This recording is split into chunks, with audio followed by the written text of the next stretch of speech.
Diagrama de Pareto.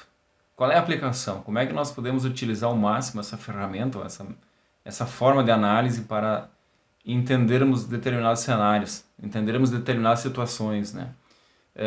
A gente vai estar fazendo 3 vídeos na sequência e explicando diferentes formas de se entender o Pareto. Uma parte inicial, que é a parte conceitual, uma parte aplicada à análise e estruturação de um Pareto de forma manual e também via Excel. Acompanhe nosso canal, curta, compartilhe e assista esses vídeos para que a gente consiga divulgar esse trabalho e tornar ele mais forte e mais alinhado às demandas da engenharia de produção.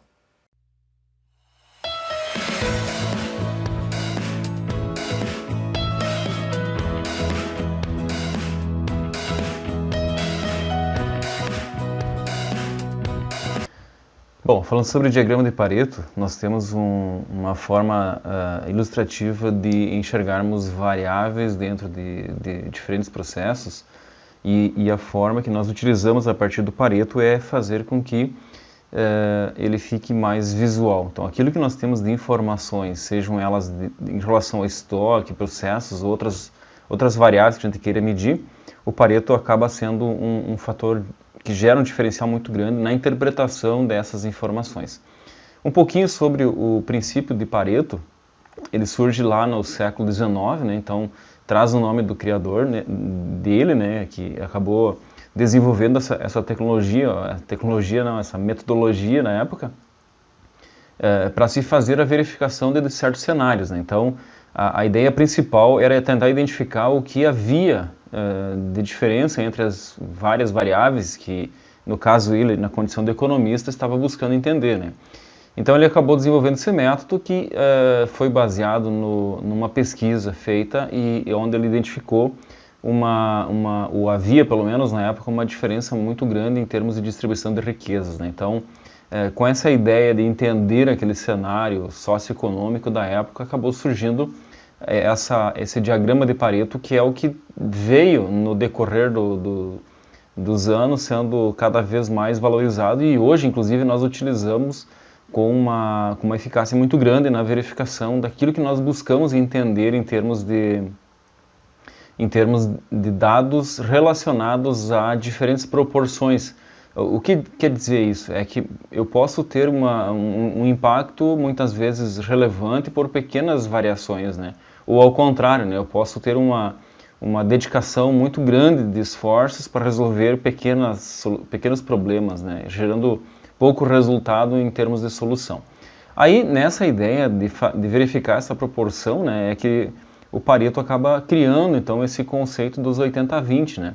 E na época, ou no estudo que ele desenvolveu na época, então, se percebeu que 20% da população detinha 80% das riquezas, o que talvez não tenha mudado muito até hoje, né? Mas dentro desse contexto de Pareto, ele conseguiu comprovar isso, e dessa forma surge, então, a relação 80-20, que é o que nós utilizamos hoje, né? Se a gente for pegar um exemplo de efeitos, de variáveis, de processo, gestão de estoque, a gente trabalha muito com essa ideia dos 80-20, né? E o Pareto acaba vindo complementar sempre que nós precisamos fazer algum tipo de análise, né? Na estruturação do Pareto, então, vocês veem aí na apresentação que são dois conjuntos de dados, basicamente, que se utiliza, né? E a gente vai estar fazendo nos próximos vídeos a estruturação do Pareto, né? Construindo 2 Paretos, um de forma manual e um outro no Excel, para a gente entender bem como é que é toda essa estrutura por trás desse conceito, dessa ideia dos 80-20, né? Então são 2 grupos distintos de dados, né? Um onde nós faremos a distribuição, onde se faz a distribuição dos dados gerando um gráfico de coluna, né? E esse gráfico de coluna ele acaba identificando a frequência que aquilo que nós estamos analisando é gerado, né? É gerado no processo medido. Então eu posso ter frequências lá de defeitos, 10 defeitos, por exemplo. Então eu, a partir dessas frequências dos defeitos, eu gero o gráfico de colunas, né? Então eu tenho 10 defeitos, eu vou ter 10 colunas. E dentro de cada coluna é especificado a frequência que cada uma apresentou, ou a quantidade de variáveis que cada uma apresentou, né? E o segundo conjunto é aquele conjunto que trata da taxa acumulada dos percentuais, né? Então, Se eu tenho 10 conjuntos, 10 grupos de variáveis que eu estou medindo, eu tenho frequências para cada um dos grupos, e na proporção de 100%, eu além do gráfico de barras, eu vou utilizar uma curva que vai indicar o percentual acumulado a partir da primeira coluna, né? Então ele acaba fazendo essa demonstração de um cenário onde nós conseguimos enxergar os dados coletados, que nós chamamos de frequências, distribuídos em grupos, famílias, ou, no caso, utilizando o exemplo de defeitos, né? E a partir do primeiro ao último, eu vou fazendo um acumulado, uma taxa acumulada desse percentual, que é a curva que nós criamos para identificar como é que se forma o chamado diagrama de Pareto, tá? Algumas indicações que nós podemos utilizar, e eu acabei falando um pouco antes, né, e se usa muito hoje, é na gestão de estoques, né. O Pareto acaba sendo um diferencial muito grande para se identificar aquilo que nós temos dentro de um sistema de gestão de estoque.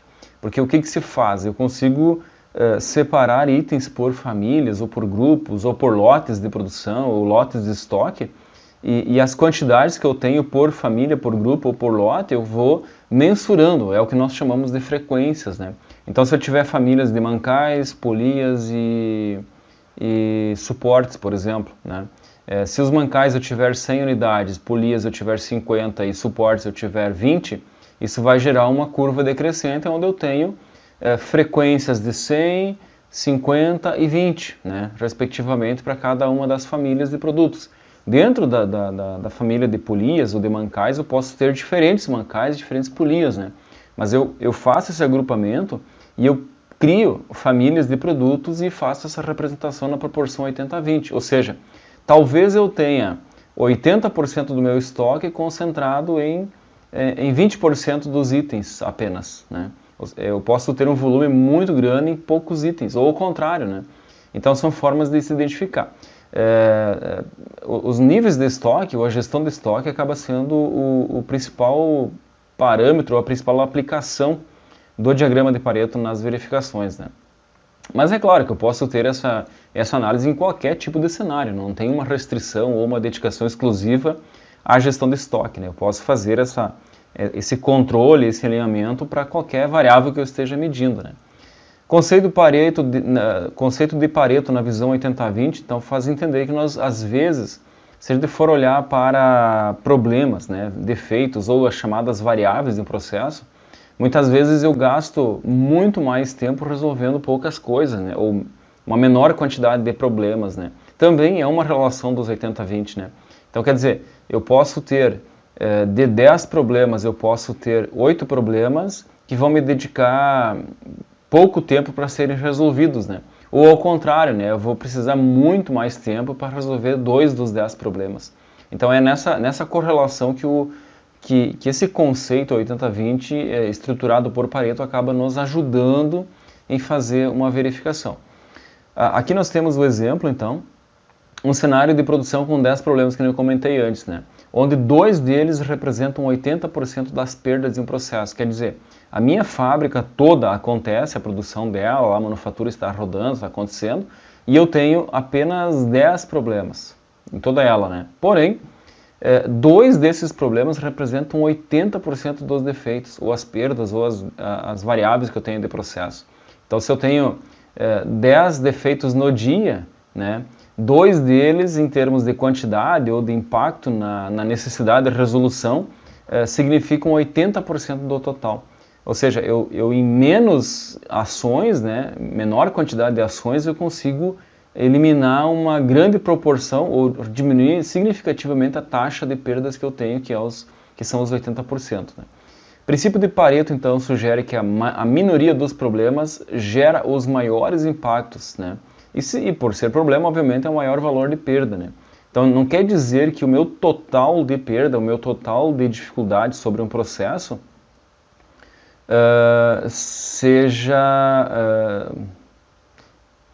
não quer dizer que o total de perdas de um processo seja pela grande quantidade de defeitos, né? Eu posso ter uma proporção lá de 100, por exemplo, de problemas, né? Mas talvez 90, 80 ou 70 problemas dos 100 são causados por 1 ou 2 defeitos, né? Então, assim, É nessa condição que o Pareto faz a sua correlação, né? Da mesma forma que ele criou a relação 80-20 quando ele fala lá que 20% da população detinha 80% das riquezas, né? Então, a desproporção das concentrações estão sendo, ou tenta-se pelo menos, demonstrar a partir dessa figura ilustrativa do Pareto. Aí alguém pode perguntar assim, qual é a relação que eu tenho do Pareto com curva ABC, né? Porque se a gente for olhar, os dois são muito parecidos, né? Tem uma diferença muito pequena entre um e outro. Na verdade, os dois acabam trazendo a mesma resposta, né?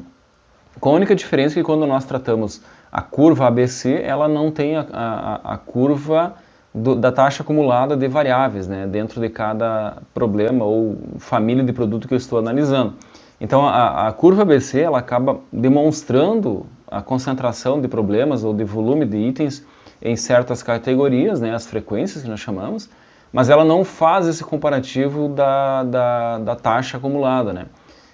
E isso é particularidade do Pareto, né? Então, muitas vezes, dependendo do cenário, se utiliza a curva ABC porque não há necessidade dessa correlação do somatório de taxas de frequências, né? Mas no Pareto ele tem esse diferencial e acaba tornando a visibilidade da informação mais clara, né? A partir do Pareto se consegue enxergar um pouco mais de informações do que apenas com uma curva ABC, né? Sendo assim, então, podemos afirmar que é uma complementação de Pareto sobre a curva ABC, né? Então, quando nós tratamos algo exclusivo como curva ABC, nós vamos ter uma forma ilustrativa de dados e informações um pouco mais simples do que o próprio Pareto, né? Já o Pareto ele acaba tendo uma complementação maior, ele acaba tendo uma informação a mais, né? Que é aquela curva da taxa acumulada de variáveis dentro das colunas que nós temos no nosso gráfico, né? Onde nós temos contabilizadas as frequências daquilo que nós estamos medindo, seja em relação a produto, seja a defeito, seja a estoque, enfim, onde eu estiver aplicando o Pareto para fazer uma verificação de volumes na proporção 80-20.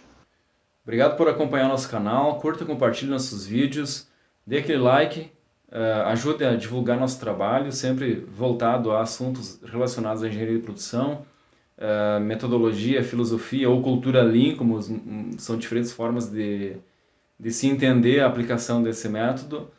Estamos aí trabalhando para tornar esse trabalho cada vez mais objetivo, mais robusto e tornar a engenharia de produção mais simples de se entender.